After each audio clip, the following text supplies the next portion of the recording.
Bismillah, Assalamualaikum warahmatullahi wabarakatuh. Alhamdulillah, selamat pagi anak-anakku, santri siswa kelas 7A yang semoga selalu dirahmati dan diberkahi Allah Subhanahu wa Ta'ala dan selalu diberikan kemudahan, ya. Nah, untuk pelajaran kita di pagi hari ini, ya, yaitu informatika, ya. TIK atau TIK, ya. Bab 1 dampak sosial informatika. Ya, kalau di semester 1 dulu kita mengenal tentang kebanyakan komputer dan jaringan atau hardware, software dan lain-lain. Di sini kita, ya, tentang informatika. Nah, baiklah, untuk pertama yang kita bahas, ya, yaitu kalau di buku itu. Nah, Ustadz ini ingin memberitahu, ya, kalau di buku itu ada banyak sekali. Nanti di sini Ustadz akan meringkas, jadi yang diringkas saja, nanti yang dihafalkan, ya, jangan semuanya karena itu sangat banyak sekali. Dan nanti jika ada ulangan atau PTS dan PAS, nanti yang diambil yang Ustadz ringkaskan ini, yang Ustadz resum untuk kalian, ini yang dihafalkan, nanti yang buat pembelajaran. Jadi kalau di buku banyak sekali, jangan pusing, ya. Ustadz sudah ringkaskan, tinggal kalian nanti siapkan pulpen atau bisa siapkan stabilo, dan yang dijelaskan nanti silahkan untuk diberikan tanda, ya. Siapkan LKS dan pulpen stabilo. Jika ada yang belum paham, belum jelas, silahkan bertanya, yaitu dengan cara japri Ustadz, ya, WA-nya ke nomor yang mengirimkan ini, ya.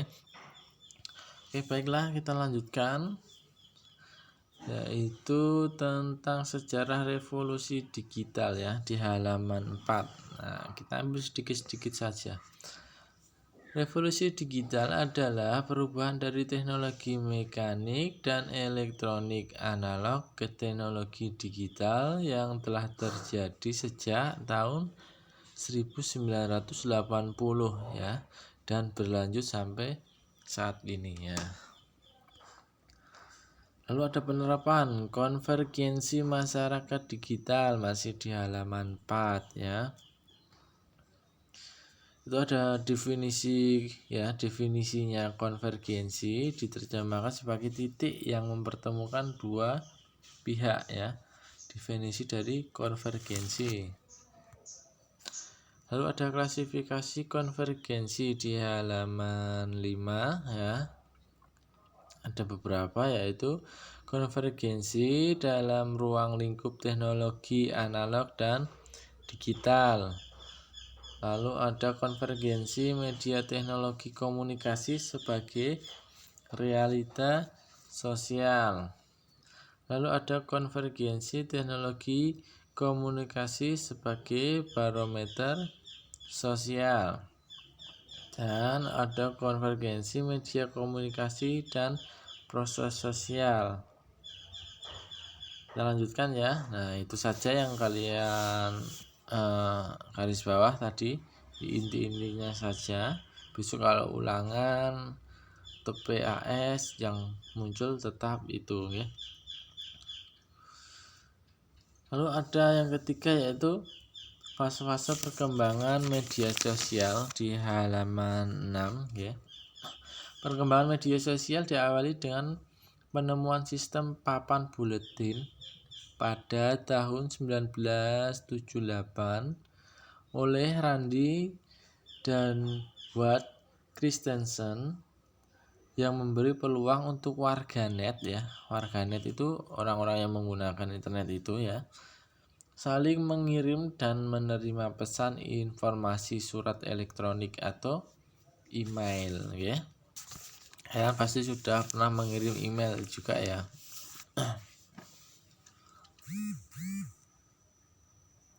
Lalu ada fungsi media komunikasi dalam media sosial, ya. Ada proses interaksi sangat penting dalam kehidupan manusia, sebab interaksi sosial lah yang membentuk lingkungan sosial.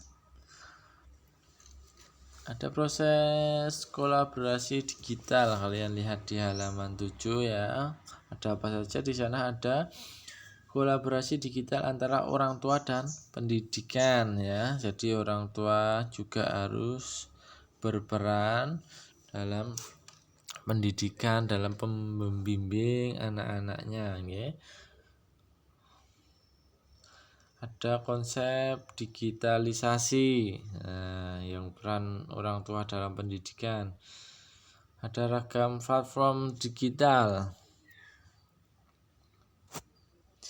Dan ada pendidikan era digital.